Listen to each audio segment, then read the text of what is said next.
I want to talk to the people of Nassau County today, and Suffolk, and every other county in this state for that matter, because Andrew Cuomo's old agency in Washington is about to come after you, and Mr. Cuomo is rooting for them. Nassau County was sued this week by a so-called social justice group who says local zoning in Nassau is discriminatory.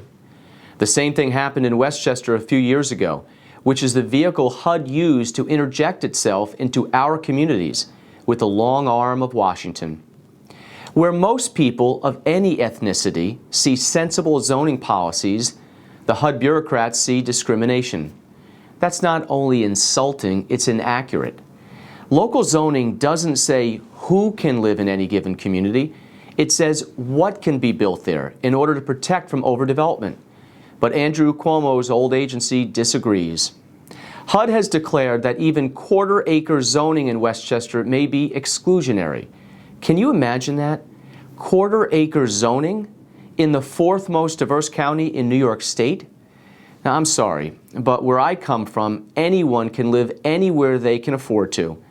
I can't afford to live in half the communities in my county. But that's not discrimination. It's reality. It's simple economics. Not to the social engineers in Washington, though.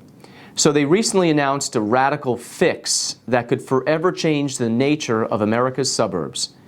Mr. Cuomo's old agency is coming after towns, villages, and municipalities nationwide to what they call affirmatively further fair housing. What does that mean? It means HUD will work to dissolve zoning laws in suburban residential neighborhoods that limit height, size, density, and types of construction. It means that every residential street in Westchester and Nassau counties, for starters, would have no protections against high-rises or housing developments of any kind in any neighborhood. If HUD doesn't get what it wants, it will withhold federal dollars, your money, from your town or village.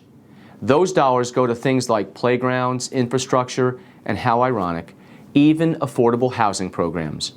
But the Washington bureaucrats don't care who they hurt, so long as they can force their vision of what a community should look like. Last night in my State of the County address, I announced that Westchester will no longer accept community development block grant money from HUD. We'll cover these costs ourselves. The price of doing business with HUD is not worth it. Federal government overreach is out of control. Westchester is proud of its diversity. We embrace it. It's our strength. We don't need Washington dictating how our communities plan and zone themselves. One can both embrace diversity and local zoning because the two aren't mutually exclusive. Governor Cuomo is attacking me in expensive television ads for protecting Westchester communities from this Washington overreach and the enormous property tax hikes it would bring. I'll proudly keep fighting for those communities because it's the right thing to do for everybody. But Mr. Cuomo will not, because through his television attacks, he's made it clear that he's not rooting for Westchester, Nassau, or other New York communities. He's rooting for his buddies in D.C.